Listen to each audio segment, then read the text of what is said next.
First, I'd like to say I'm an American historian with a passion for Poland and a love for truth and accuracy in everything involving history. This can be confrontational and disturbing to some people who believe a certain way and who have been taught that one way is right, regardless of the facts that prove otherwise. And wanting to promote accuracy about Polish history, which is complicated, I've come up against pushback, angry responses, and threats. Regardless, what is most important to me is telling it like it is. Isn't the truth what we should all be seeking? Keep an open mind and remember what's at stake. George Orwell wrote, "In a time of universal deceit, telling the truth is a revolutionary act." I believe we live in that time, and we must commit to revolutionary acts. So, let's talk about Poland, Polish history, current events, and an act that is aimed at Poland, but can affect us here in America. Poland was completely ruined at the end of World War II. Polish citizens were targeted for mass extermination by the Germans, who murdered 3 million ethnic Poles and 3 million Polish Jews. The number of Polish citizens lost is estimated at up to 1/5 of its pre-war population. Poland experienced physical destruction like no other country in Europe, with 84% of its infrastructure and 62% of industry destroyed. Poland suffered unquestionably, proportionately, the greatest human and material loss of any country during World War II, and Germany never paid Poland any reparations. Subsequently, Poland was placed under an oppressive and brutal 40 years of Soviet rule, betrayed by its allies as a result of the Roosevelt-Stalin-Churchill agreement in Yalta in 1945. All that hell and suffering and a sense of betrayal. That was Poland until the Iron Curtain fell in 1991. It was only then that Poland could take a breath and start building a modern, prosperous country and start catching up with the rest of the World War II winners and losers who started rebuilding their much less devastated countries in 1945 with the help of the Marshall Plan. Fast forward to now, another betrayal, another attempt at the destruction of Poland. I'm talking about Public Law 115-171, commonly known as Act S447. Not only is it unfair, and the consequences of its implementation could be devastating to Poland, but it's also harmful to the U.S. Our American Constitution and its legal foundations are in danger. The U.S. Congress passed the law in April 2018, and I really don't think that President Trump and the Congress realize this legislation destroys law and order in the world. Yes, it can be used against our country. This violates the American Constitution and breaks international law when asking to give properties left heirless to American and Jewish organizations who believe they should receive properties and assets from Poland. So-called Jewish restitution organizations are now claiming that Poland owes them money estimated at $300 billion and thousands of properties left heirless by Polish citizens of Jewish descent after the Second World War. These were legally transferred to the Polish state, as it was the same law anywhere else in the world. Imagine this confusion.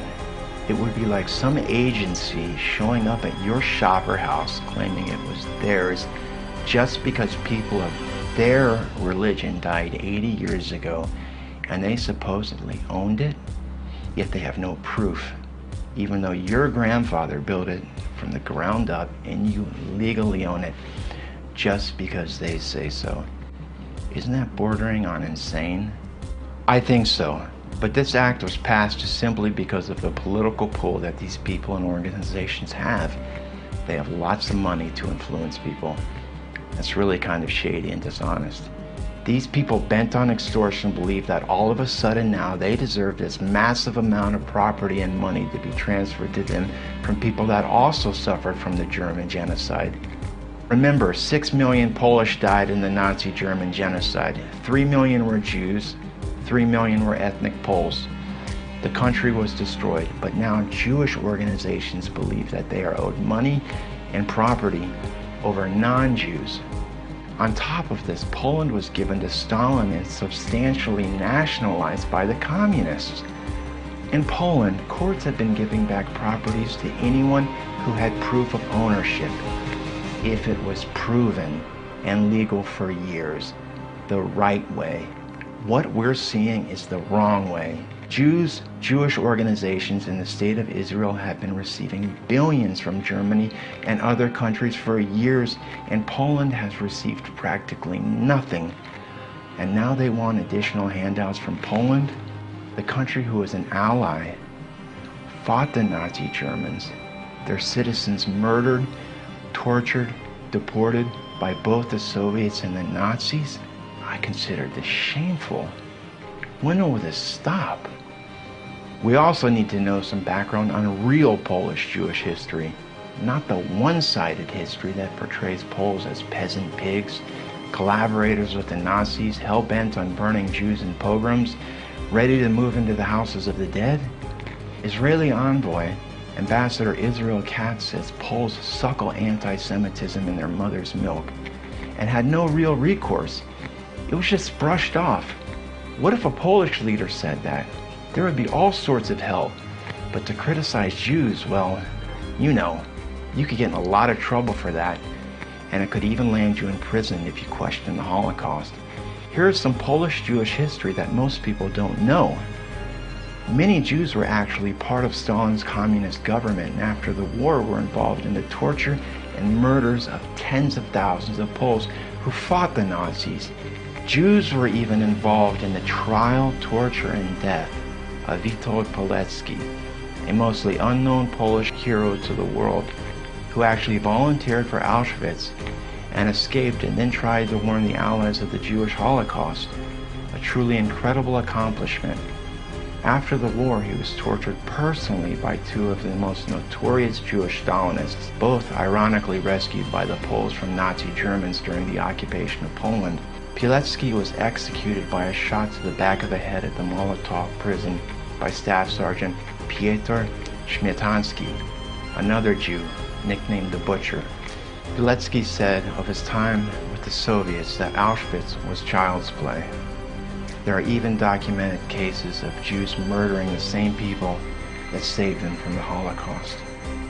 Many of these murderers then emigrated to Israel, and when Poland tried to extradite them and try them for war crimes, Israel refused. One, Solomon Morel, ran a camp after the war that had Poles. One survivor, Dorota Borashek, a camp survivor, said, "I was taken there when I was 14 with my mother. I still don't know why we were there. They told us when we arrived, you are here and you are here to die, although nobody will shoot you because ammunition is too expensive." While Israel and Jews were out hunting Nazis, tens of thousands of sadistic criminals were living in their own backyard. How terribly ironic. Even when the Soviets invaded in 1939, Jews in the East put up archways and greeted the Red Army with flowers. They changed the old town government and proposed a new one drawn up from the local population of Jews. They arrested the police and the teachers. They led the NKVD, that's the special police, to apartments and houses and denounced Polish patriots. They were involved in the executions and deportations of approximately 1.8 million of their Polish neighbors to Siberia. Can you imagine the betrayal? Most people never hear about these incidences and just blame Poles for anti-Semitism. This is why I say it is the truth that we should seek. You have to look at both sides of the story. Sadly, many Jews have been bashing Poland for years and have also been trying to place Poland as a collaborator with the Nazi Germans, when historically, as you can see now, many things are either fabricated or conveniently absent. This is just part of an agenda. There's actually true Holocaust revisionism, and many pseudo-historians have jumped on the anti-Polish bandwagon, profiting greatly with their biased, hateful, historically inaccurate fictional works. Polish Jewish history, as you can see, is complicated and not one-sided. We have to be objective if we truly want to understand. There is so much to the story that needs to be looked at in detail and assessed. But unfairly, people only get to hear the Jewish side. Of course, everyone knows that the Jews suffered horribly, but we rarely hear about Jewish collaboration with the Nazis, and like with the Soviets, it's really quite involved and active. It's just another part of the agenda, this time trying to shift the blame. Of course, there were bad Poles that collaborated, but that was only 1% of 1%, and anyone who did faced the death penalty from the Polish Home Army. Jews were involved in all levels with the Nazis. Jewish councils, Judenrat, Jewish police, Gestapo informers. 1941 and the beginning of 1942, it was estimated that 15,000 Jews were in the Gestapo, killing Poles and Jews alike. In the concentration camp, Jews were put at the head of work groups called capos. They were feared more than the SS. So to hear such erroneous slander against Poles without hearing both sides is just trying to shift the blame, like I said. And we gotta stop that. We have to stop the distortion and accept the truth for what it is, blemishes and all. Even after this, hundreds of thousands of Poles helped in saving the lives of Jews. Tens of thousands of Polish martyrs died horrific deaths just for assisting Jews. Only in Poland would you and your whole family receive the death penalty for even giving a Jew water. Imagine that. And after all you've heard about Jewish-Polish relations, whole towns were wiped out for helping Jews. Polish Christian charity and tolerance has been completely rewritten. And to me, as someone so involved with historical accuracy in Poland, I'm appalled. And I'm saddened that such incredibly honorable people are basically spat upon. These are agenda-driven attacks, and they simply are ethically and morally wrong. To anyone truly interested in protecting historical integrity, remembering the sacrifice of heroes, and making a difference in the world, now is the time to make a stand. Incredibly brave, honorable people have been slandered and are hated, partially because Poles were blocked behind the Iron Curtain, and also because they don't have the access and funding to the media like Jewish groups do. They have never been given the chance to speak out, to tell their story. It's about time to hear the Polish story too. Remember, all this propaganda works together now to turn people's opinions against Poland. The barrage of xenophobic attacks on Poland and the Poles must stop. Fight back. Let's start now by stopping this deceitful legislation. 115-171, Act S447. For us in the U.S., this legislation also sets an unconstitutional precedent which will open the doors and invite other frauds and violations in the U.S. law. This will spread to the U.S. What would happen if we would seriously treat heirless property claims and introduce this concept into American law? It would mean that the entire United States would have to disappear from the map of the world. Why? Because every square inch of the U.S. land would not belong to the present owners of the United States, but to Native Americans. Some people would like that, but most, I assure you, would not. World War II caused the richest harvest of human life in the history of the world. During the 6 years of the war, over 60 million people were killed. Remember, not a single citizen of Israel died in the war because Israel did not exist. The Polish Jews were Polish citizens. There is no such thing in the world as Jewish ownership as some Jewish organizations claim. Remember, Poland respects and is willing to compensate Holocaust survivors and always has been, if they can prove that they or their heirs are legal owners. There is a body of laws in Poland which address property restitution. Processes have to be initiated, and the same steps apply to all Polish citizens that are World War II German genocide survivors, regardless of their faith. Like everywhere, if a citizen passes away without heirs or a will, the property transfers to the state. That is international law. So, here Poland today is accused by the media, U.S. Congress, Israeli officials, Jewish organizations of stealing Jewish property in Poland. That again is just propaganda, absurd and historically incorrect. Poland did everything according to Polish law, which complies with international legal standards. Poland is one of the biggest victims of World War II. And remember, When I mentioned heirless property, that's the key. They want heirless property to be given to Jewish organizations.